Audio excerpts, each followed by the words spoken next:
Father's Day nga pala ngayon at ganito nga pala namin sinelebrate dito sa Japan yung Happy Father's Day. Kasama ang ilang tropa, nakatrabahong Pinoy dito, nagkaayan kaming pumunta sa may pinakamalapit na camping site para mag food trip nitong nabili naming sobrang sasarap na pagkain. Ako si Luffy, dito toong pangalan OFW sa Japan. Tara, samahan mo ko.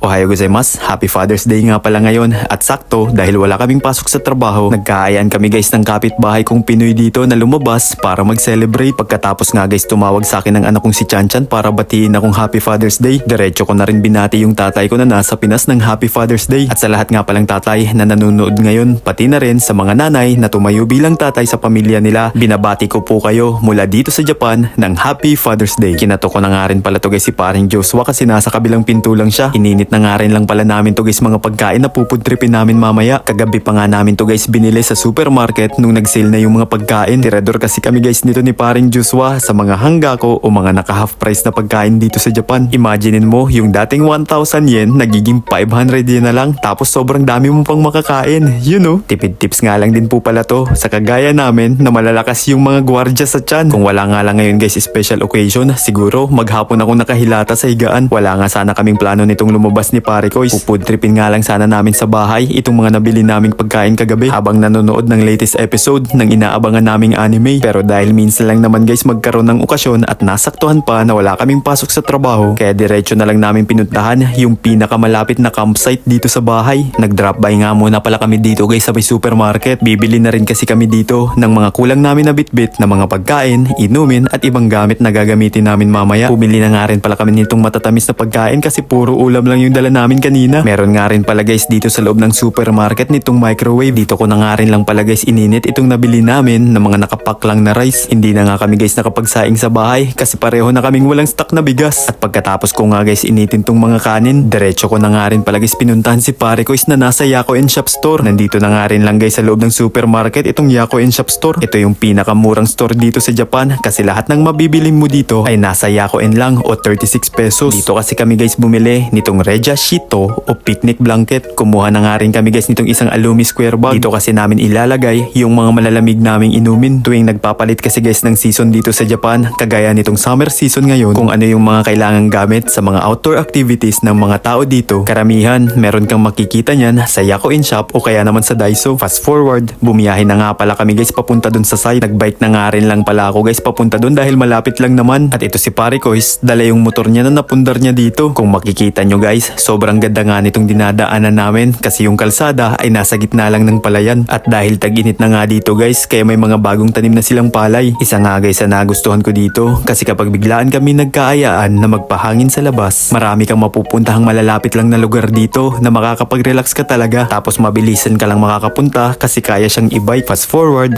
andito na nga pala kami guys sa pinakadulo ng kalsada. Dito na nga pala guys yung camping site, pero dito sa lugar na to may bayad dito. May mga naabutan nga pala kami guys ngayon nagka-camping dito. At doon din sa unahan nito, isang camping site din pero walang bayad. Nahirapan nga kami guys nito ni pare ko mag-decide kung dito kami sa may bayad o doon sa walang bayad. Tapos bigla kami guys inihip ng malakas na hangin papunta dito. You know, medyo madami nga rin pala guys yung mga taong nakapwesto ngayon dito. At kung nakikita nyo guys yung mahabang tulay, karamihan doon sila nakapwesto malapit doon. Kami nga nito ni pare ko dito lang pumwesto sa may gedli, sa may ilalim lang ng puno. At dito nga pala guys, kung gusto mo mag-barbecue sa labas, mag-picnic o kaya naman mag-camping, may mga tamang lugar lang dito na pwede mong gawin yan. Kasi kapag pumwesto ka, kung sangsang sulok lang dito, baka kinabukasan makita mo yung sarili mo na ibabalita ka na pala sa TV ng Japan. Fast forward, ito nga pala guys yung mga dala naming pagkain ngayon. Meron kami nitong fried chicken, garlic pepper chicken wings na bagong paborito ko. Meron din kami nitong shumai, pork barbecue at fried shrimp. Hay itadakimasu.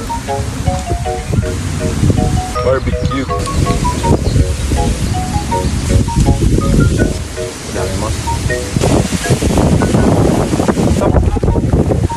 Dito nga rin pala guys sa unahan, meron din ditong malapit lang na CR. Kaya kapag biglang tinawag ng tanghalan, meron ka agad matatakbuhan. Pagbalik nga namin guys sa pwesto namin, nagkatumba-tumba na yung bike ko sa sobrang lakas pa naman ng hangin. At habang nagpapatunaw nga kami guys ng kinain, tumawag yung tropa namin, on the way na daw siya. Ang bilis lang nga guys ng biyahe niya, ilang minuto lang, andito na agad siya. Kung babatiin nyo nga pala kami guys ng Happy Father's Day, kahit ako lang muna. Kung babatiin nyo kasi itong mga kasama ko, baka bigla silang maging batang ama, you know. Mga binata pa kasi to guys, wala pa silang mga mga anak. Sa amin kasi magkakasama, ako pa lang yung may anak at pagkarating nga ni Ropa, sabi namin kumain na siya kasi ang sasarap ng mga hinanda naming pagkain. At bago nga guys lumubog yung araw, pumunta na rin kami dito sa may malapit sa may ilog. Andito nga rin pala guys sa unahan namin si tatay na mimingwit ng isda. Fast forward, mag-aalas 7 na nga guys ng gabi, kaya naisipan namin na mag-pack up na ng gamit. May pasok pa kasi kami guys bukas sa trabaho, kaya kailangan magpahinga ng maaga. Bago nga to guys matapos video ko, kung hindi mo pa nababati yung papa mo ng Happy Father's Day, batiin mo na siya ngayon ng Happy Father's Day. Yun lang, hanggang dito na lang. Huwag ka ulit mawawala bukas. Maraming salamat ulit sa iyong ilang minuto.